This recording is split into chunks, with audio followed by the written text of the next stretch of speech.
नमस्कार, स्वागत है आप सभी का। आप देख रहे हैं संसद में आज। मैं हूं प्रीति सिंह। संसद में आज की सुर्खियों के साथ हम बुलेटिन की शुरुआत करेंगे, लेकिन उससे पहले बात कोविड महामारी से बचाव की।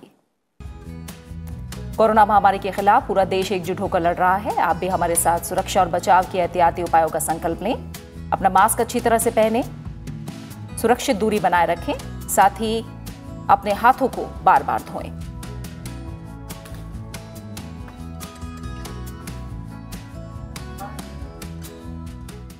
और अब शुरुआत करते हैं संसद में आज की सुर्खियों के साथ।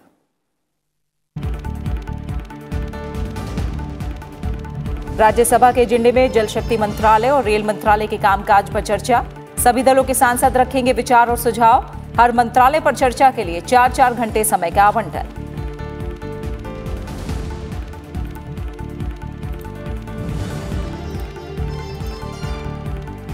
मध्यस्थता और सुलह संशोधन विधेयक 2021 पर राज्यसभा में होगी आगे की चर्चा।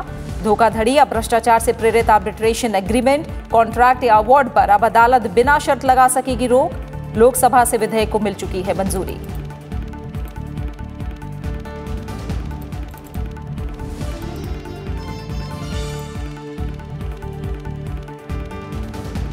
लोकसभा की कार्यसूची में 2021-22 के लिए रेल मंत्रालय और शिक्षा मंत्रालय के अनुदान मांगों पर चर्चा और मतदान।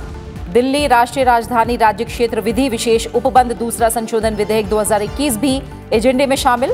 राज्यसभा से विधेयक को मिल चुकी है मंजूरी।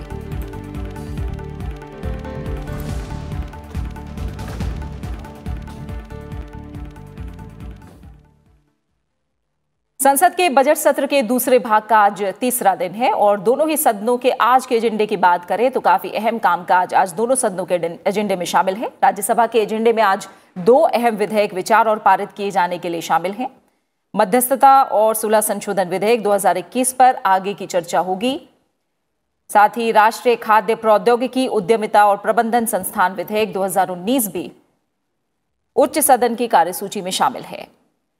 इसके अलावा जल शक्ति मंत्रालय और रेल मंत्रालय के कामकाज पर चर्चा भी होनी है। सदन में अलग अलग विभागों, मंत्रालयों के पत्र और अहम संसदीय समितियों के प्रतिवेदन भी पेश किए जाएंगे। साथ ही प्रश्नकाल के दौरान सदस्य जनहित से जुड़े अहम सवाल भी पूछेंगे।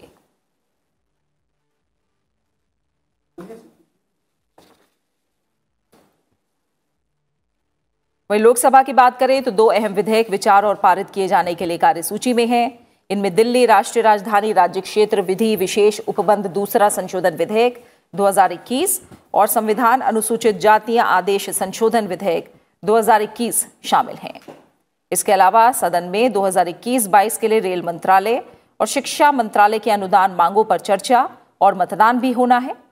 सदन में अलग अलग विभागों, मंत्रालयों के पत्र और अहम संसदीय समितियों के प्रतिवेदन भी पेश किए जाएंगे।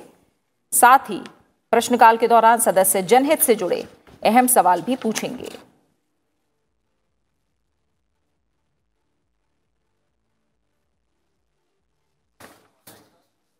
राज्यसभा के एजेंडे में आज 2 अहम मंत्रालयों के कामकाज पर चर्चा भी शामिल है। सदन में आज जल शक्ति मंत्रालय और रेल मंत्रालय के कामकाज पर चर्चा होगी।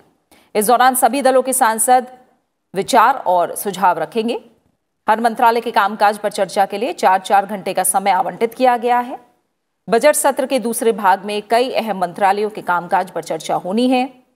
राज्यसभा में जिन अहम मंत्रालयों के कामकाज पर चर्चा होगी उनमें जल शक्ति मंत्रालय और रेल मंत्रालय के अलावा पर्यटन, खाद्य प्रसंस्करण मंत्रालय, कृषि और किसान कल्याण मंत्रालय, ग्रामीण विकास मंत्रालय और जनजातीय कार्य मंत्रालय शामिल हैं।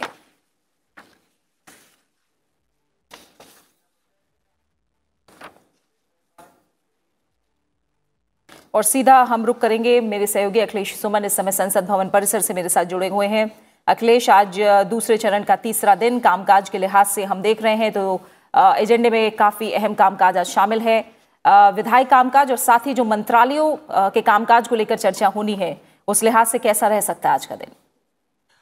देखिए प्रीति, जो पिछले 2 दिनों में हमने देखा कि राज्यसभा में गतिरोध बना रहा। विपक्ष की मांग थी मूल्य वृद्धि को लेकर, खास करके पेट्रोलियम पदार्थों के मूल्य वृद्धि को लेकर वे काफ़ी नाराज थे और सरकार से मांग कर रहे थे कि उस पर चर्चा की जाए, खास करके इस मुद्दे पर। सरकार का यह कहना था कि चूंकि बहुत सारे फिनेंशियल मुद्दों पर चर्चा होनी है, तो उसके दौरान जो पेट्रोलियम पदार्थों के मूल्य हैं और अन्य मूल्य वृद्धि के जो मामले हैं उसे चर्चा में शामिल किया जा सकता है, तो अलग से इस पर चर्चा की अभी जरूरत नहीं है। तो इस बात को लेकर कल तक गतिरोध बना हुआ था। मुझे जो पता चला है कि सरकार की तरफ से प्रयास ये किए जा रहे हैं कि विपक्ष को विश्वास में लिया जाए, और कल कई वरिष्ठ मंत्रियों ने जो विपक्ष के नेता हैं उनसे मुलाकात की है और समझा जाता है कि कोई समाधान निकलेगा। लेकिन इस बीच में मुझे और यह भी सूचना मिल रही है कि हो सकता है जो विपक्ष, चूँकि आप जानती हैं कि बंगाल में भी चुनाव है, तमिलनाडु में चुनाव है, पौंडीचेरी में चुनाव है, केरल में चुनाव है, तो इन सारे जगहों पे चुनाव को लेकर भी अभी थोड़ा सा संसद का माहौल निश्चित तौर पे गर्म रहेगा। तो ये भी संभावना व्यक्त की जाती है विपक्ष कोई नया मुद्दा लेकर भी आए, तो एकदम जिसको कहते हैं कि let us keep fingers crossed, कि देखते हैं कि किस तरीके से राज्यसभा की कार्यवाही आज होती है। लेकिन निश्चित तौर पर जो ऐसी स्थितियों में होता यह है कि सरकार और विपक्ष आपस में बात करके बीच का कोई फॉर्मूला निकालने की कोशिश करते हैं, और इसमें विपक्ष और सत्ता पक्ष के लोग बातचीत कर रहे हैं। कल भी बातचीत उन्होंने की थी, और आज जो कांग्रेस पार्टी है, कांग्रेस पार्टी के जो सारे जो संसदीय जो दल होते हैं उसकी बैठक हो रही है। इधर बीजेपी भी संसदीय पार्टी की बैठक हो रही है। तो संसद में आज काफ़ी गहमागहमी की स्थिति है, और एक तरीके से कहें कि दोनों सत्ता पक्ष और विपक्ष दोनों अपने अपने खेमे को मजबूत करने, एकजुट रखने और एक तरह से राय सलाह भी करने के लिए प्रयास कर रहा है कि जो सांसदों की क्या राय है। खासतौर पे विपक्ष प्रयास ये कर रहा है कि सभी जो विपक्षी सांसद हैं, विपक्षी दल हैं, उन लोगों को विश्वास में लेकर एक यूनिफाइड कोई एजेंडा बनाया जाए, ताकि सरकार के साथ उनकी बातचीत जो भी होती हो उसमें पेश किया जाए कि हम ये चाहते हैं संसद के इस सत्र में। और जहाँ एक है एजेंडे में बात भी है कि मल्लिकार्जुन खड़गे जो विपक्ष के नेता हैं राज्यसभा में, वो आज एक बयान भी देंगे। 15 मार्च से जो अगले सप्ताह की कार्रवाई होनी है, सरकार का जो बिजनेस है, जो प्रस्ताव रखा जाएगा उसके बारे में वो आज एक बयान देंगे। तो यह एक देखने वाली बात होगी कि मल्लिकार्जुन खड़गे क्या बयान देते हैं और सरकार के साथ उनकी क्या बातचीत होती है। आज रिफ्लेक्ट होगा 11 बजे जैसे ही सदन का सत्र बैठेगा। प्रीति, बिल्कुल आप कह रहे हैं जो गतिरोध है उसे, और साथ ही जो आप बता रहे हैं बीजेपी संसदीय दल और कांग्रेस संसदीय दल आज बैठक होनी है, और जाहिर तौर पर दोनों ही तरफ से रणनीति तय होगी कि आगे जब कामकाज शुरू होगा किस तरह की रणनीति दोनों ही तरफ से अपनाई जाएगी सदन में कामकाज को लेकर। आगे हम बात करें तो मंत्रालय के कामकाज को अगर हम एजेंडे में देखें तो जल शक्ति मंत्रालय और रेल मंत्रालय के कामकाज पर चर्चा शामिल है, और हम जानते हैं अलग अलग जो दलों के सांसद हैं वो अपने विचार और सुझाव रखते हैं। थोड़ा हमें अखिलेश इस बारे में समझाइए कि मंत्रालय के कामकाज पर चर्चा अपने आप में कितनी अहम, कितनी महत्वपूर्ण होती है। बहुत ही महत्वपूर्ण होती है प्रीति, क्योंकि जो बजट सत्र होता है, बजट सत्र का पहला जो भाग होता है वो तो एक बिल्कुल समझिए कि बजट पर केंद्रित होता है, और राष्ट्रपति के धन्यवाद प्रस्ताव, राष्ट्रपति के अभिभाषण पे धन्यवाद प्रस्ताव पे। लेकिन उसके बाद जो रिसेस होता है, रिसेस के बीच में कई स्टैंडिंग कमेटी की बैठकें होती हैं, और उस बीच में स्टैंडिंग कमेटी की कई रिपोर्टें भी आती हैं जो कि मंत्रालयों के कामकाज पे। तो ऐसे में जो सेकेंड हाफ होता है, सेकेंड हाफ में मंत्रालय के कामकाज पे व्यापक चर्चा होती है, और ये काफ़ी अहम होता है इसलिए कि जो हम मानते हैं कि सरकार की जिम्मेदारी संसद के प्रति होती है, तो इस चर्चा के दौरान पूरी तरह झलकती है कि सरकार किस तरीके से जिम्मेदार होती है, और बहुत ही थ्रेडवेयर डिस्कशन होता है मंत्रालय के कामकाज पे। तो जैसा कि जल शक्ति मंत्रालय की बात मैं बताऊं तो जल शक्ति मंत्रालय कहें कि सरकार का सबसे नया मंत्रालय है, जो 2019 में जब प्रधानमंत्री नरेंद्र मोदी ने दूसरी बार अपने पद की शपथ ली तो उन्होंने यह तय किया कि जल से जुड़े हुए जो जितने जो जैसे वाटर एंड सैनिटेशन है, रिवर डेवलपमेंट है, गंगा रिजुवनेशन है, ये ड्रिंकिंग वाटर है, ये सारे को मिला के एक जल पर केंद्रित एक मंत्रालय बनाया जाए। तो एक मंत्रालय उन्होंने बनाया, तो अभी एक काफ़ी प्रभावी मंत्रालय बन गया है, और इसका जो एक बड़ी जो जिम्मेदारी ये है कि जो गांव में सबको नल का जल देना, जो आमतौर ये मानते हैं कि हम गांव के लोग कुएं से पानी पिएंगे या चापाकल से पानी पिएंगे, जिसमें कि शुद्धिकरण की कोई व्यवस्था नहीं होती है, जैसा पानी आपको मिला वैसा आपको पीना है। लेकिन जब आप नल से जल देते हैं तो उसमें आप शुद्धिकरण की व्यवस्था कर सकते हैं, टंकियों में फिल्ट्रेशन करके वाटर को स्टोर कर सकते हैं। और यह माना जाता है कि गाँव में कई बीमारियाँ जो होती हैं वह जल जनित बीमारियाँ हैं। कई जगह हमने सुना कि आर्सेनिक प्रोन है, कई जगह डायरिया हुए खराब जल के कारण। तो इन सारी चीज़ों को लेके जल शक्ति मंत्रालय को सशक्त किया गया है कि नल से जल सारे जो गांव हैं डोमेस्टिक घरों में सबको नल से जल दिया जाए। तो यह एक बहुत ही अहम कार्यक्रम है। उसके अलावा जो गंगा के शुद्धिकरण की बात है, गंगा के पुनरुत्थान की बात है, अभी सुप्रीम कोर्ट ने गंगा के पोल्यूशन पर भी जल शक्ति मंत्रालय को कहा है कि आप बताइए कि किस तरह की आपकी व्यवस्था है। तो जल शक्ति मंत्रालय काफ़ी अहम मंत्रालय बन के उभरा है।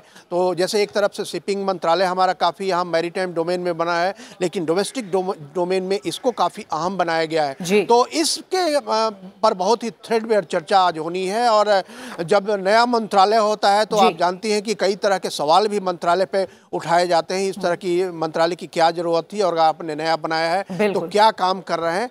तो एक काफी अहम चर्चा और काफी रोचक देखना दिलचस्प होगा कि अलग अलग सांसद मंत्रालय के कामकाज पर चर्चा होगी तो किस तरह के विचार और सुझाव सामने रखते हैं। अब हम विधायी एजेंडे की बात कर लेते हैं। अखिलेश, आप हमारे साथ बने रहिए। राज्यसभा के एजेंडे में आर्बिट्रेशन और कंसिलिएशन संशोधन बिल 2021 यानी मध्यस्थता और सुलह संशोधन विधेयक 2021 शामिल है। सदन में इस विधेयक पर आगे की चर्चा होगी। विधि और न्याय मंत्री रविशंकर प्रसाद ने 9 मार्च को विधेयक पर विचार का प्रस्ताव किया था। वो विधेयक को पारित करने का भी प्रस्ताव करेंगे। बीजेपी के महेश पोद्दार ने कल विधेयक पर चर्चा की शुरुआत की, लेकिन विपक्ष की गतिरोध की वजह से चर्चा पूरी नहीं हो पाई और ये आज भी जारी रहेगी। ये विधेयक मध्यस्थता और सुलह अधिनियम 1996 में और संशोधन करता है। इसमें भारत को अंतर्राष्ट्रीय वाणिज्यिक मध्यस्थता के केंद्र के रूप में बढ़ावा देने की बात कही गई है। साथ ही अब अदालत धोखाधड़ी या भ्रष्टाचार से प्रेरित आर्बिट्रेशन एग्रीमेंट, कॉन्ट्रैक्ट या अवार्ड पर बिना शर्त रोक लगा सकेगी। विधेयक को इसी साल 12 फरवरी को लोकसभा की मंजूरी मिल चुकी है। संसद की मंजूरी के बाद यह विधेयक 4 नवंबर 2020 को जारी अध्यादेश की जगह लेगा।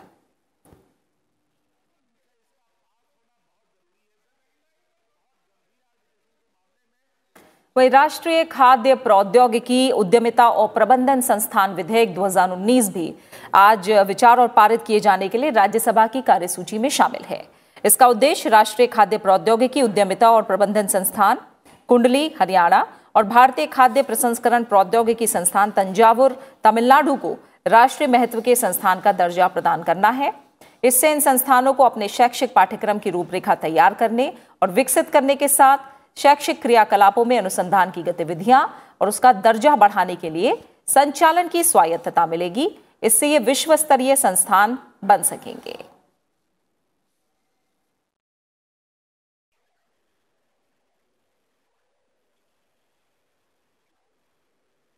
अखिलेश सुमन हमारे सहयोगी हमारे साथ जुड़े हुए हैं। अखिलेश, हम देख रहे हैं क्योंकि गतिरोध की वजह से जो विधायी कामकाज है उस पर भी असर पड़ा है। आज भी जो आर्बिट्रेशन और कंसिलिएशन संशोधन बिल 2021 है, साथ ही जो राष्ट्रीय खाद्य प्रौद्योगिकी उद्यमिता और प्रबंधन संस्थान विधेयक 2019 है, विचार और पारित किए जाने के लिए राज्यसभा की कार्यसूची में शामिल है।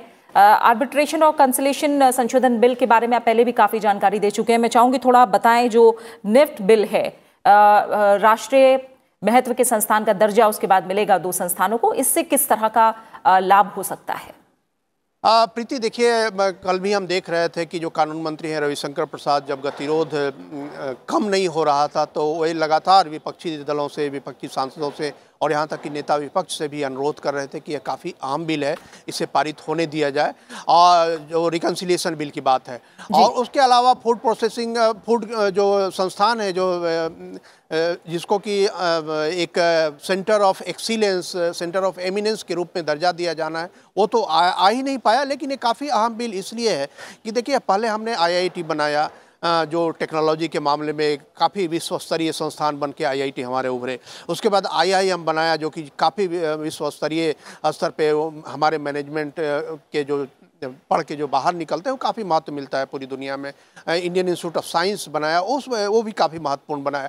तो उसी तरह से फूड टेक्नोलॉजी के मामले में एक काफ़ी संभावनाएं हैं हमारे देश में। और जैसा कि हम हमेशा सुनते हैं कि हमारा जो खाद्यान्न उत्पादन ही नहीं सिर्फ, बल्कि फल उत्पादन, सब्जी उत्पादन, वो भी जब एक बार उत्पादन होता है लेकिन उसको क्या किया जाए, इसलिए कई बार वो बर्बाद हो जाते हैं। तो ऐसे में हमको उनके प्रसंस्करण करने की ज़रूरत है। लेकिन प्रसंस्करण करने के लिए टेक्नोलॉजी और उसके प्रबंधन, तमाम चीज़ें बहुत ही ज़रूरी है, ताकि हम एक बड़े फूड प्रोसेसिंग के एक्सपोर्टर भी बन सकते हैं और हमारा अंदर भी काफ़ी बड़ा बाजार बन सकता है है, जिस तरीके से तेज़ी से जो हमारे जो सामाजिक रहने के जो व्यवहार बदल रहे हैं, उसमें भी कई बार प्रोसेस्ड फूड की ज़रूरत महसूस होती है।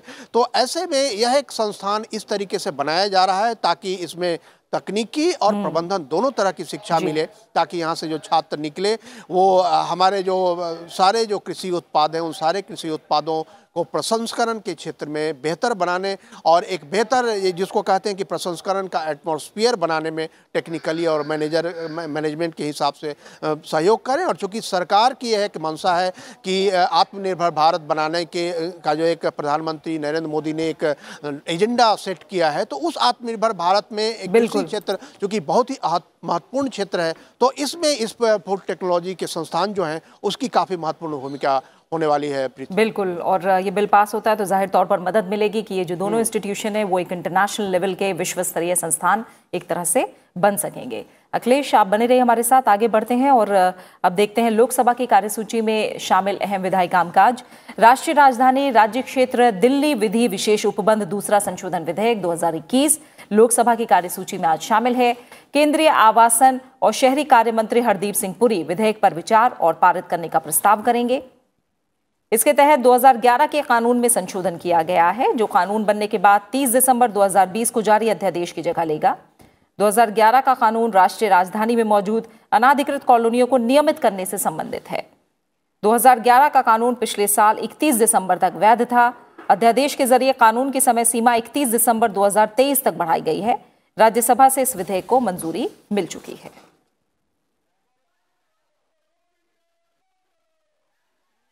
वहीं संविधान अनुसूचित जातियां आदेश संशोधन विधेयक 2021 भी आज लोकसभा के एजेंडे में शामिल है।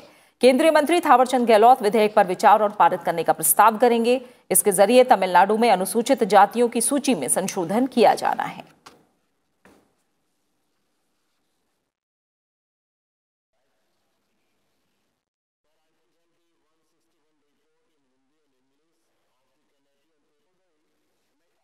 अखिलेश सुमन हमारे सहयोगी हमारे साथ बने हुए हैं। अखिलेश, अगर हम लोकसभा का एजेंडा देखें तो वहां पर विधायी कामकाज काफी महत्वपूर्ण है और इसके अलावा लोकसभा की कार्यसूची में 2021-22 के लिए रेल मंत्रालय और शिक्षा मंत्रालय के अनुदान मांगों पर भी चर्चा और मतदान है, तो इसे लेकर लोकसभा में आज कितना अहम दिन है? देखिए, लोकसभा में अमूमन ऐसा हुआ है कि चर्चा शुरू हुई, उसके बाद फिर गतिरोध हुआ, फिर चर्चा शुरू हुई, फिर गतिरोध हुआ। परसों वीमेंस डे था तो उसमें वीमेंस डे पे वीमेन एम्पावरमेंट को लेकर चर्चा तो हो पाई, लेकिन कल वहाँ भी गतिरोध लगातार बना रहा। और ऐसे में जो सरकार का एजेंडा है वो भी बार बार पुश करने की कोशिश की जा रही है। तो आज सरकार ने एक नए एजेंडे को शामिल किया है। तो निश्चित तौर पे अगर सदन की कार्रवाई चलती है तो यह अपेक्षा कीजिए कि सदस्यों को ज़्यादा समय तक बैठना पड़ेगा।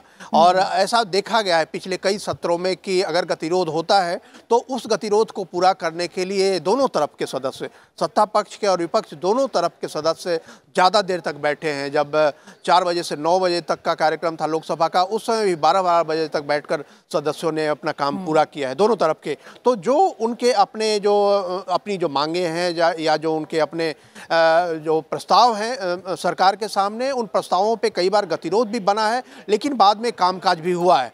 तो उसी लिहाज से अगर देखें तो आज अगर कामकाज की शुरुआत होती है तो निश्चित तौर पे लगता है कि थोड़ी ज़्यादा देर तक बैठना पड़ेगा सदस्यों को। लेकिन जहाँ तक ये जो रेलवे मंत्रालय और शिक्षा मंत्रालय की बात है तो दोनों काफ़ी अहम मंत्रालय बिल्कुल हैं। और जैसा कि आप जानती हैं कि रेल विजन एक बनाया गया है 2030 का, न्यू रेल विजन, और उसके अलावा न्यू एजुकेशन पॉलिसी बनाई गई है। दोनों काफ़ी अहम हैं, क्योंकि रेलवे जो है हमारे कहते हैं कि हमारे जो धमनियाँ हैं उसी तरह से रेलवे पूरे देश के ट्रांसपोर्ट सिस्टम की धमनी है। और जो कोरोना पीरियड में भी हमने देखा कि रेलवे का काफ़ी उपयोग हुआ, खास करके माल को ले जाने में, इसीलिए किसी तरह की आपूर्ति में कोई गतिरोध नहीं पैदा हुआ। तो उसको और ज़्यादा कैसे मजबूत किया जाए, उसके अलावा ईस्ट वेस्ट फ्रेट कॉरिडोर बनाने की बात है, उसको है मॉडर्नाइजेशन की बात है, उसको लेकर है काफ़ी चर्चा होनी है। और जो एक अहम हुआ है कि पहले रेल मंत्रालय का एक अलग बजट घोषणा होती थी। अब उस पूरे सामान्य बजट के अंदर ही रेल मंत्रालय को कर दिया गया है और सरकार ने यह कहा कि ये घोषणा करने वाला मंत्रालय नहीं बनेगा, या काम करने वाला, और जो भी वो काम है उसको काम करने के एजेंडे से सामान्य मंत्रालय के रूप में किया जाएगा। तो इस रूप में इस बात की चर्चा काफी महत्वपूर्ण होगी। और एजुकेशन पॉलिसी के बारे में जैसा कि आप जानती हैं कि सरकार की एक योजना है आत्मनिर्भर भारत को केंद्रित करते हुए सारी चीजों को इन तमाम पहलुओं पर अगर हम गौर करें तो काफी अहम कामकाज आज लोकसभा के एजेंडे में भी। बहुत बहुत शुक्रिया अखिलेश सुमन आपका हमारे साथ जुड़ने के लिए और तमाम जानकारी को संसद भवन परिसर से हम तक पहुंचाने के लिए। आगे बढ़ते हैं, आज के एजेंडे को देखते हैं। तो राज्यसभा में आज कई अहम संसदीय समितियों के प्रतिवेदन भी सभा पटल पर रखे जाने हैं। इन पर एक नजर डालते हैं। सांसद डॉक्टर अनिल अग्रवाल और सैयद जफर इस्लाम सूचना प्रौद्योगिकी संबंधी संसदीय स्थायी समिति के प्रतिवेदन सदन के पटल पर रखेंगे।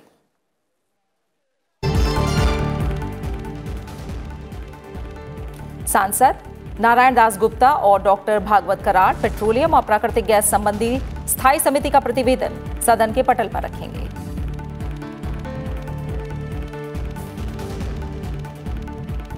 संसदीय कार्य राज्य मंत्री वी मुरलीधरन सदन में आज लोक लेखा समिति के लिए 7 सदस्यों के निर्वाचन का प्रस्ताव करेंगे।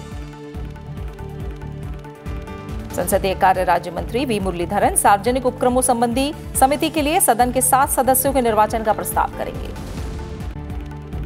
वो अनुसूचित जातियों और अनुसूचित जनजातियों संबंधी समिति के लिए सदन के 10 सदस्यों के निर्वाचन का प्रस्ताव भी करेंगे। संसदीय कार्य मंत्री वी मुरलीधरन आज सदन में 15 मार्च से शुरू हो रहे सप्ताह के दौरान सरकारी कार्य के बारे में बयान देंगे। संसदीय कार्य राज्य मंत्री वी मुरलीधरन इस बारे में भी बयान देंगे। वहीं लोकसभा में भी आज कई अहम संसदीय समितियों के प्रतिवेदन सभा के पटल पर रखे जाने हैं। एक नजर इस पर डालते हैं। सांसद डॉक्टर शशि थरूर और कर्नल राज्यवर्धन सिंह राठौड़ सूचना प्रौद्योगिकी संबंधी संसदीय स्थायी समिति के प्रतिवेदन सदन के पटल पर रखेंगे। सांसद रमेश बिधूड़ी और उन्मेष भैया साहेब पाटिल पेट्रोलियम और प्राकृतिक गैस संबंधी स्थायी समिति का प्रतिवेदन सदन के पटल पर रखेंगे। वहीं संसदीय कार्य राज्य मंत्री अर्जुन राम मेघवाल आज सदन में 15 मार्च से शुरू हो रहे सप्ताह के दौरान सरकारी कार्य के बारे में बयान देंगे।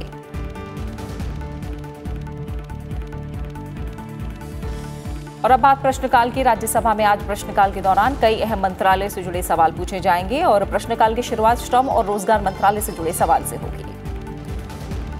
सांसद केटीएस तुलसी पूछेंगे, बीड़ी बनाने के काम में नियोजित महिलाओं और बच्चों की संख्या राज्यवार कुल कितनी है और उन्हें कुल कितनी मजदूरी का भुगतान किया जाता है। सांसद कामाख्या प्रसाद तासा पूछेंगे, प्रधानमंत्री श्रम योगी मानधन योजना के कार्यान्वयन की वर्तमान स्थिति क्या है। सांसद विकास रंजन पूछेंगे, भारतीय श्रम सम्मेलन विगत में कब आयोजित किया गया था और उसमें क्या क्या सिफारिशें की गई थी।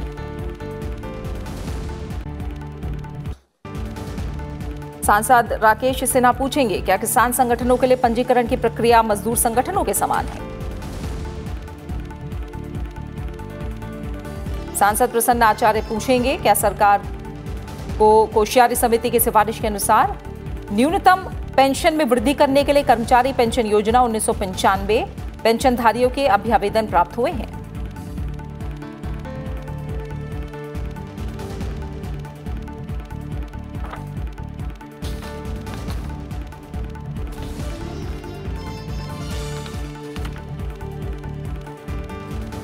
और एक नजर डालते हैं लोकसभा में प्रश्नकाल के दौरान पूछे जाने वाले सवालों पर। लोकसभा में आज तमाम अहम मंत्रालय से जुड़े सवाल पूछे जाने हैं। रेल मंत्रालय से जुड़े सवाल भी आज लोकसभा में पूछे जाएंगे। सांसद कुरुवा माधव पूछेंगे, पिछले बजटों में आंध्र प्रदेश के लिए प्रस्तावित उन नई रेल लाइनों का ब्यौरा क्या है जिन्हें अब तक पूरा नहीं किया गया है।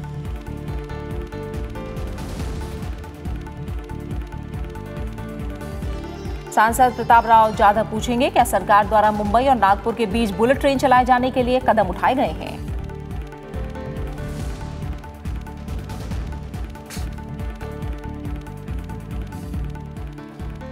और अब से कुछ देर बाद 11 बजे राज्यसभा की कार्यवाही शुरू होगी। इसका आप सीधा प्रसारण देख सकते हैं।